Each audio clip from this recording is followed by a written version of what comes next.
이번 호호 책방은 큰 주제가 누구나 부담 없이 읽지만 누구나 큰 의미를 깨닫는 책들이라고 봐도 될 것 같아요. 첫 번째 책입니다. 꿈에서 만나라는 책이고요. 저희 조오리 작가님도 정말 좋은 작품들 많이 쓰시잖아요. 조오리 작가님의 작품이에요. 약간 믿고 보는 느낌이 있는데 이것도 저희가 오늘 이제 털어 읽으면서 말씀드리겠지만 전염병을 소재로 했기 때문에 현재와 겹치는 바가 정말 많습니다. 그래서 청소년들이 또 흥미를 갖고 또 이게 연애 소재거든요. 재미있게 읽는 책이라 두 번째로 강력하게 추천을 드리고 제가 매번 여러분들께 강권하지만 구입을 구입을 하셔라. 작가님들께 큰 응원과 성원을 보내드리자라는 말씀을. 구입을 많이 하셔도 저희에게 돌아오는 건 뭐 딱히 없어요. 저희는 청소년 문학의 활성화와 저희 청소년 문학을 만들어내시는 출판사의 로고에 독자로서 응원을 하는 마음을 담아 권하고 있습니다. 저희 줄거리를 요약을 돌아가면서 하지만 줄거리 요약을 가장 힘들어하는 재호님이 맡아주셨는데요. 재호님 간단하게 소개 한번 해주시죠. 일단은 이 책은 대치동을 중심으로 청소년들에게 나르크19라는 전염병이 펴집니다. 그런데 이 전염병에는 특별한 증상은 없고요. 아프거나 하는 게 아니라 갑자기 수면 상태에 빠진다라는 굉장히 재미있는 설정을 하고 있는 그런 소설이고요. 이 소설의 주인공 니나는 굉장히 성적에 집착하는 청소년입니다. 그런데 이 니나가 뭔가 회장을 좋아하면서 좀 벌어지는 일인데요. 이 회장은 니나와는 달리 굉장히 작은 일에도 성심성의를 다하는 그런 캐릭터로 그려집니다. 네, 그러면서 여기서 재미있었던 설정 중에 하나는 이 전염병이 걸리는 방법인데요. 저희가 코로나19는 이 호흡기를 통해서 걸리잖아요. 그런데 여기서 나오는 나르크19는 꿈입니다. 그래서 제목이 꿈에서 만나인데요. 그러니까 꿈에서 본인이 A라는 사람에 대한 꿈을 꾸면 그 사람이 전염병에 걸린다라는 굉장히 신박한 소설이에요. 그래서 여기서 이 니나라는 청소년이 이 회장이 꿈에서 자기 꿈을 꾸어서 자기도 뭔가 이 전염병에 걸리고 싶다라는 소망을 꾸는 굉장히 귀엽고 사랑스러운 소설입니다. 아까 재원님이 말씀해 주신 것처럼 전염병 소재로 하는 작품이에요. 그리고 이게 코로나와 엮여서 읽힐 수밖에 없죠. 그래서 먼저 두 분께 이 작품을 현재 저희가 경험하고 있는 감염병 사태와 어느 점이 다르고 어느 점이 같다라고 생각하셨는지 먼저 이내님께 여쭙고 싶습니다. 코로나19랑 되게 비슷한 느낌이 들긴 했는데 이 전염병의 느낌 자체가 코로나는 걸렸을 때 굉장히 내가 많이 아프고 소모될 것 같은 느낌이 든다면 얘는 이게 대치기면증이라고 한 것처럼 잠이 들거든요. 그래서 여기 나오는 것처럼 이런 병이면은 한번 걸리고 나면 훨씬 더 심신이 건강해지겠는데? 이런 생각이 들 정도로 그런 느낌이 들었고 실제 여기 병에 걸린 아이들에 대한 묘사가 그 병에 걸려서 잠든 아이들이 굉장히 평화롭고 나른해 보였다라고 표현이 돼요. 그래서 그걸 보면서 이 코로나랑은 약간 또 느낌이 다른 병의 느낌이 있었고 하지만 코로나로 인해서 저희가 이제 학교에서도 단체 행사들이 되게 많이 취소가 되고 대면 수업이 온라인 수업으로 전환이 되고 이러면서 사실 이 시기 동안 아이들이 잃은 것이 되게 많잖아요. 그래서 그 아이들이 잃었던 것들에 대해서 니나라는 인물을 통해 좀 생각해 볼 수 있는 점이 많았던 그런 소설이었어요. 감사합니다. 재훈님 어떻게 읽으셨는지 여쭤보고 싶은데 카메라 보고 싶으시면 제자리로 오셔도 돼요. 또 어깨에 침범해도 되나요? 일단은 저는 비슷한 점이 좀 많다고 느꼈는데 이내님 말씀하신 것처럼 여기서 이제 그 처음에 나르크19라는 병이 대치기면증이라는 명칭으로 불리거든요. 근데 저희가 처음에 초창기에 코로나19가 그 중국에 있는 지명을 따서 불렸잖아요. 그러니까 그런 부분도 좀 공통점이라고 생각이 됐었고 또 되게 현실과 일치한다는 부분이 되게 생각이 많이 들었는데 여기서 이제 이 병에 걸리면 청소년들이 잠이 들잖아요. 근데 저희 교실에서도 보면 아까 저희가 이 책에 몰입하고 있는 증거를 어떻게 할 수 있냐라고 했을 때 졸지 않으면 몰입하고 있는 것이다 라고 얘기를 했는데 그만큼 이제 학생들이 아무래도 학교 후에 뭐 학원이랑 여러 가지 일정이 있다 보니까 학교에서는 피곤하게 잠이 들어 있는 상황일 때가 되게 많거든요. 그래서 이제 그런 현실의 모습도 좀 떠올라서 되게 의미 있게 읽었는데 저는 근데 이 아이들이 잔다라는 설정을 긍정적으로 잘 해석하지는 못했었는데 이내님 이야기를 듣고 나니까 여기서의 작가가 너무 이 청소년들의 삶이 좀 고단해서 이들에게 좀 쉼과 평안을 좀 주고 싶어서 이런 설정을 한 것일까라는 생각이 또 같이 한번 들었습니다. 그렇네요. 듣고 보니까 잠이라는 설정 자체가 강제로 이제 휴식을 취하게 하고 그 실제로 그 코로나는 너무나 큰 그 재난이잖아요. 실제로 많은 분들이 피해를 입기도 했고, 근데 이 책에서는 그 피해에 대한 이야기는 없고 정말 잠에 빠지는 것밖에 없거든요.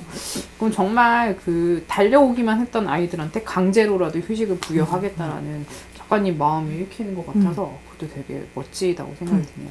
소설에서 이렇게 묘사해요. 실려나가는 학생들의 모습은 하나같이 평화롭고 나른했다라는 말이 나오는데, 여기서도 그런 거 나와요. 그 기면증이 너무 퍼져 나가니까 이제 교육부에서 휴교령을 내려야 되는데 못 내리거든요. 근데 못 내리는 이유가 학부모님들이 잠을 학교에서 자기 차라리 낫다라고 얘기해요. 애들은 원래 자는 게 맞아.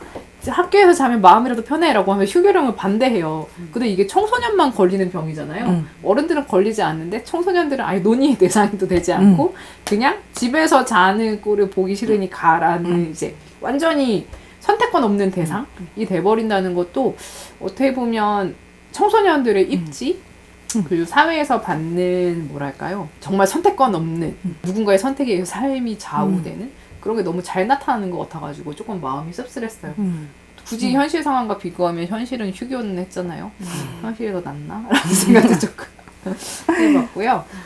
청소년 힘내라는 말을 하고 싶습니다. 이 책의 주요한 초점은 사랑이죠. 사랑 이야기인데 그 아까 말씀해 주신 대로 정말 극도의 효율성을 추구하는 니나가 사랑의 힘으로 변화해요. 그러니까 이게 좀 거대하게 거창하게 해석해 보자면 현대사회 자체가 극도의 효율성을 추구하잖아요. 사랑의 힘으로 바뀔 수 있지 않을까? 오늘 사랑을 되게 많이 이야기하고 계시는데요. 제 신랑이 애청자거든요. 저희가 사랑의 힘에 대해 얘기한 책인데 이 정도 해야 되지 않겠어요? 저희 비웃고 계시는 재훈님 먼저 말씀을 해보시죠.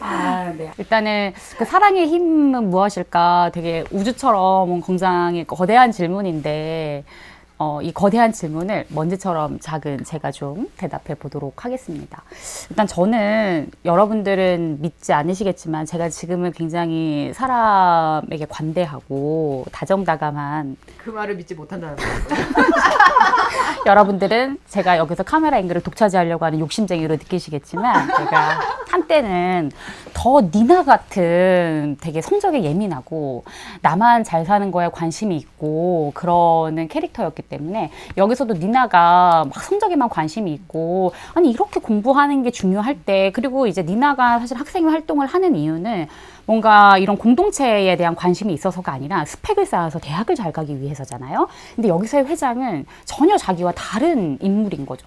그 성적과 상관없이 정말 그 작은 포스터 하나에 열성을 다해서 만드는 인물이고 그러니까 니나가 처음에는 이해 안 되고 이상하다가 점점 회장한테 관심을 가지게 돼요. 근데 저도 좀 그랬던 것 같은데 저와 다르게 사는 사람들을 보고 처음에는 아니 지금 나 혼자 성공하기도 바쁜 이 시간에 쟤는 뭐 하는 거지? 라고 생각을 해서 저거 너무 바보 같잖아 라는 생각을 했었는데 그 사람을 계속 옆에서 관찰하면서 그리고 니나 옆에 회장이 찾아왔었던 것처럼 나중에는 그 세계가 궁금해지는 거예요. 그러니까 저 세계에 뭐가 있지? 저 세계에 뭐가 있는데 저들은 저렇게 평안하지? 나는 왜 다르지? 나는 어떻게 하면 저들처럼 살 수 있지? 나도 닮고 싶다 라고 하는 마음이 들면서 제 삶의 변화가 일어났었던 것 같거든요. 그러니까 사랑의 힘이라는 게 어떻게 보면 뭐 만남에서 시작이 되는 거고 그 만남을 그냥 의미 없는 만남으로 치부하는 것이 아니라 그 세계를 들여다보는 그 관찰의 힘 거기서 시작되는 게 아닌가라는 생각이 좀 들었습니다.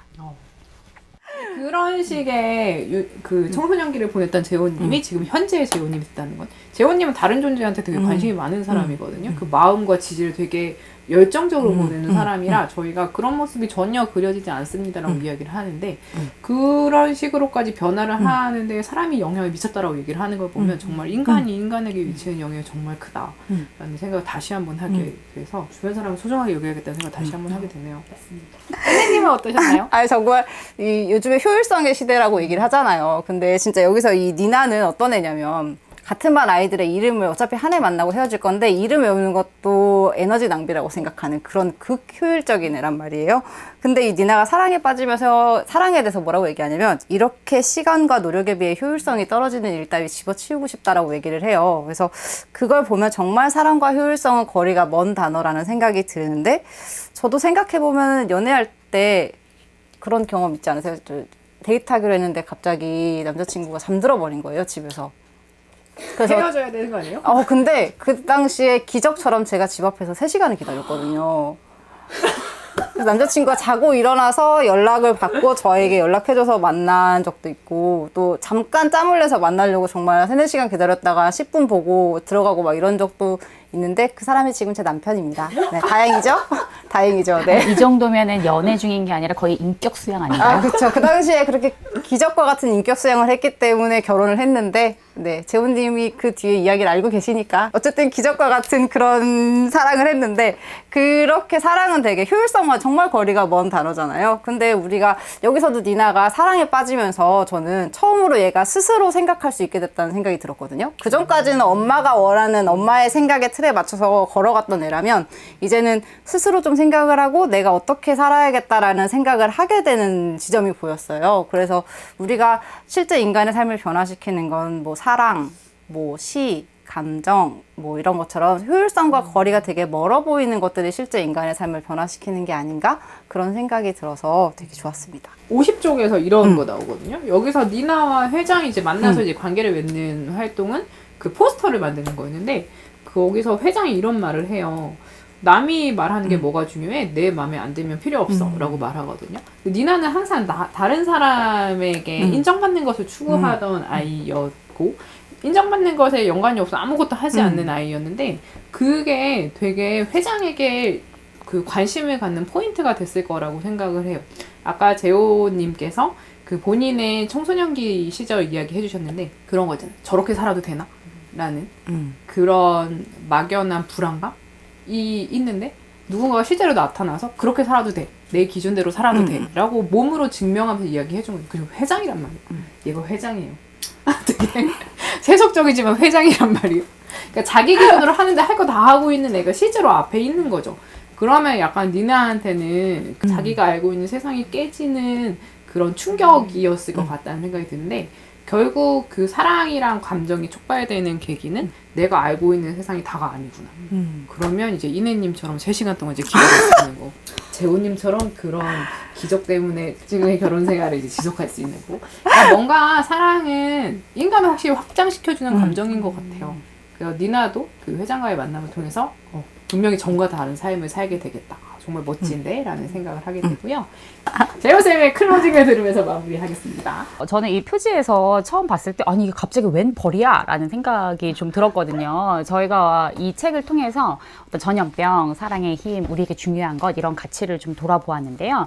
여기 벌을 만져보면 벌만 이렇게 좀 톡 튀어나와 있어요. 볼록하게. 그래서 이렇게 뭐길래 이게 벌만 이렇게 튀어나오게 작업을 했지라는 생각이 들었는데, 영희님이 말씀해 주셨던 것처럼 뭔가 생애 감각이 살아난 니나에게 찾아오는 게 어떤 꽃향기와 벌 한 마리가 날아 들어오는 것 같은 그런 느낌으로 이 소설이 마무리가 되거든요. 그래서 저는 이 소설의 마지막 장면을 가지고 여러분들과 같이 이야기를 해보고 싶었고, 그 이제 전화에서 이내님이 또 되게 멋있게 저는 독자님들에게 마리골드를 보내드리고 싶다라고 얘기했지만, 저는 여러분들에게 이 벌을 보내드리고 싶다라는 생각이 듭니다.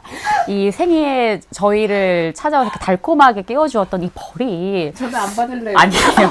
독자님들도 좀 이 벌들을 받으셔야 된다. 그래서 제가 벌들을 받으셔야 된다. 양봉 농장에 방문하는 그런 느낌으로 벌 한 통 풀어드리겠다.